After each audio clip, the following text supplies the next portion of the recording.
So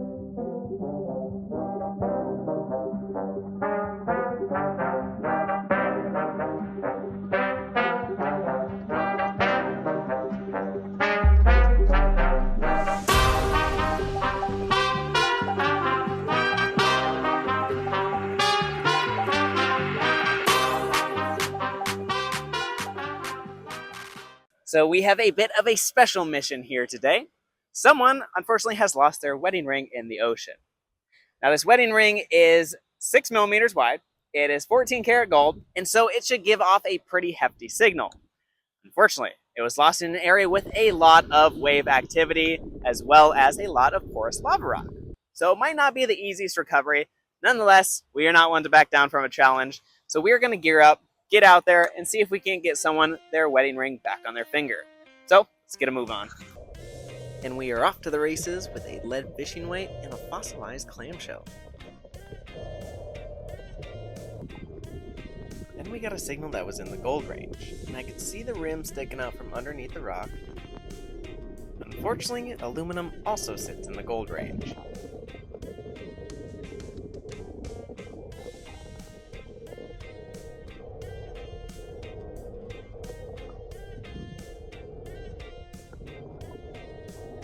Now this find was pretty cool, because I could actually see something glinting from inside the lava rock. So I reached way down in there with the forceps and missed it the first time. Second time's the charm though, and here we have a silver ring. And it turns out his brother wasn't too far away, because here we have another silver ring.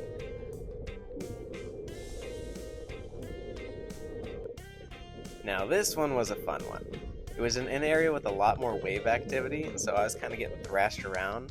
But man, this ring was in there. I felt like I was trying to pull out Excalibur with how much of a fight this one put up.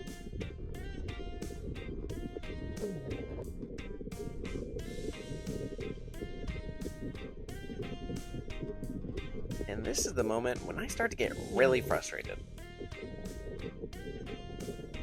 And finally we have our tungsten ring out of the rock.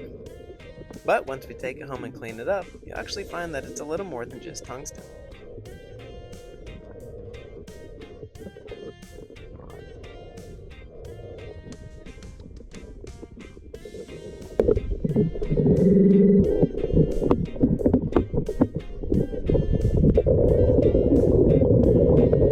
Now correct me if I'm wrong, but this ring kinda looks like it might be an antique.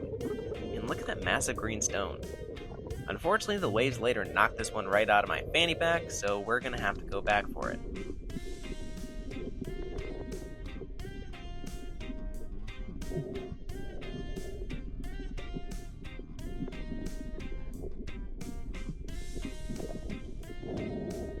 Now hold on to your wetsuits, because this is a contender for one of the best things I have ever found. Take a look at that massive gold signet ring. But it turns out the excitement was just getting started, because sitting on top of the rocks, well, it's a gold wedding band.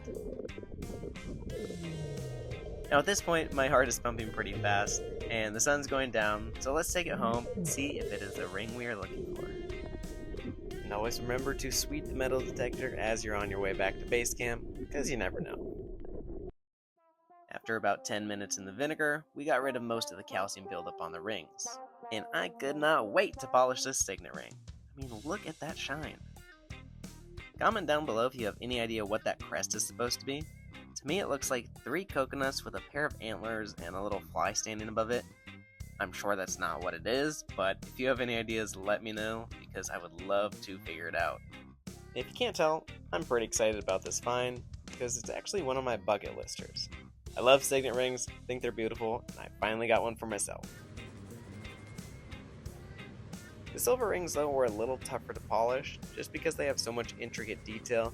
Couldn't really get into all those little cracks with the polish cloth. Now believe it or not, this beauty right here is that same tungsten ring that almost didn't come out of the rock.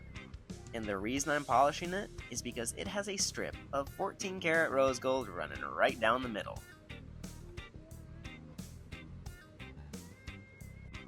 And now for the moment we've all been waiting for. Is this the lost wedding ring?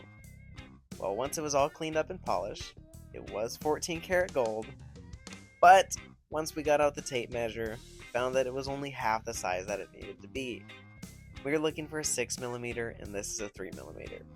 So, it's still out there, but that doesn't mean that I'm going to stop looking. Now if you haven't already, be sure to check out last week's treasure hunt. We pulled out a lot of amazing rings from the Reef, but there's still plenty out there. Be sure to tune in next week, because we're going to find something a little more than just our typical rings.